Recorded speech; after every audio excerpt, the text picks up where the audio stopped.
Welcome back. Kamogelo Masoga is a writer and a published author from Pretoria. Her book, titled Chasing the Dream, is a collection of 10 short stories that touch on the different social issues faced in our society.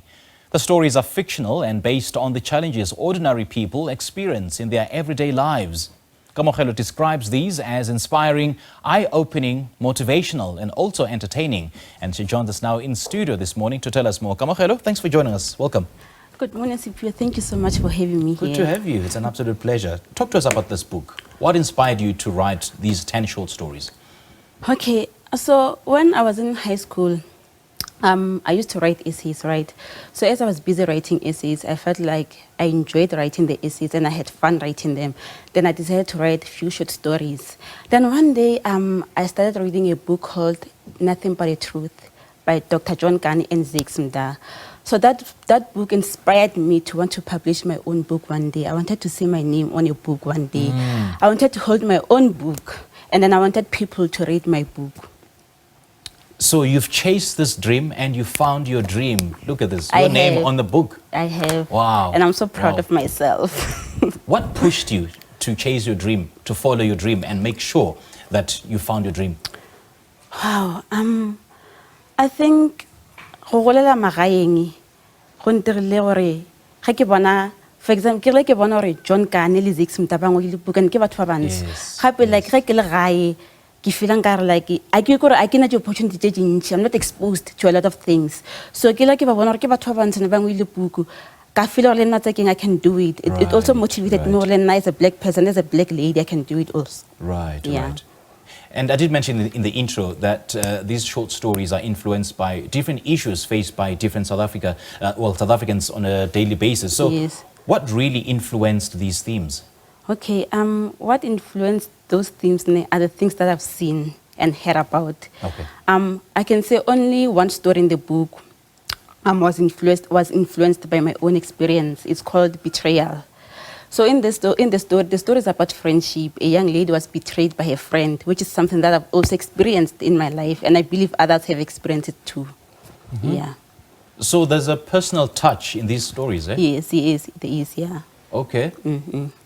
But then since there's different themes, what is that central theme that runs through these stories? Is there, a common theme or a common factor in all of these short stories? I could say a common fact is that they're all fictional. And then there are also the things that a lot of people can relate to the stories. Yes, yeah.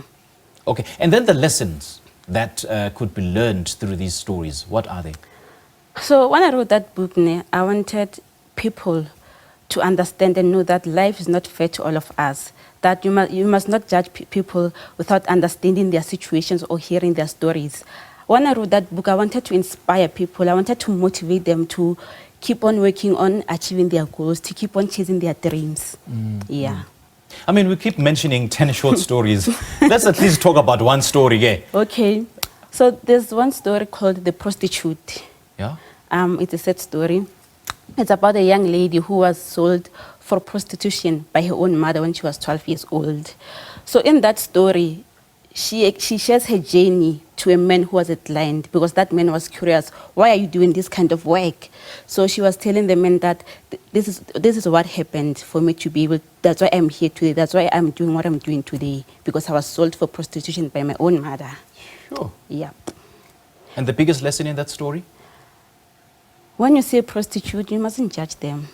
Firstly, try to understand them. If you can, please speak to them and hear their story. Why are they doing what they're doing? Some, they are forced to do it. They're being monitored all the time.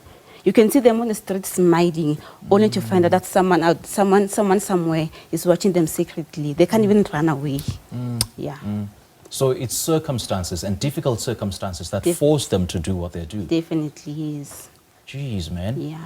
So why did you pinpoint that particular story of all the 10? Because I think is the key. Is it the story that has deep meaning for you? Yeah, like like out of all the stories, because like it is close to my heart. Too much every time like it's yeah. Because go bohloko gore o le ngwana ngwanyana ebe o na le ditoro And then Mama decided, oh, no, we're not going to so. Then since from 12 years until I got 22 years, because that time I explained only 22 years. Yes. Since from 12, I got the pilela, or pila someone else. So now you vanished. Yeah. What does writing mean to you? Writing to me means I have accepted my calling. My calling to be a voice for the voiceless. My calling to be a storyteller so that I can entertain people. My calling to write so that people can be inspired and motivated. And also to heal. There are people who read and heal. Someone told me that I've read your book and I was healed.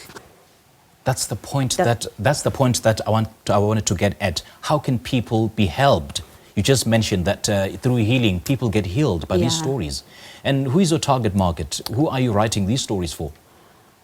I'm writing these stories for teenagers and adults. So that part, healing, I think, hence I mentioned, I believe that I am the voice for the voiceless. So there's someone who wants to share their story, but they can't share it. So when they read that story and then they relate to that story, they heal. Yeah, because they can. It feels like I'm speaking for them. Yes. Yeah. Yes. Wow, I love that. I love that. So where can you get a copy of this book?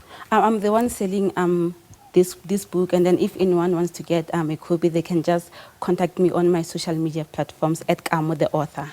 Is that your handle? Yes. Kamo the author? Yeah, on all social media platforms. Okay. Yes. All right. Kamo, lovely chatting to you. Thank you so much for joining us. Thank you so much, Simpio, for having me Great here. stuff. Thank you. Well, that was author Kamogelo Masoga speaking to us about her book titled Chasing the Dream.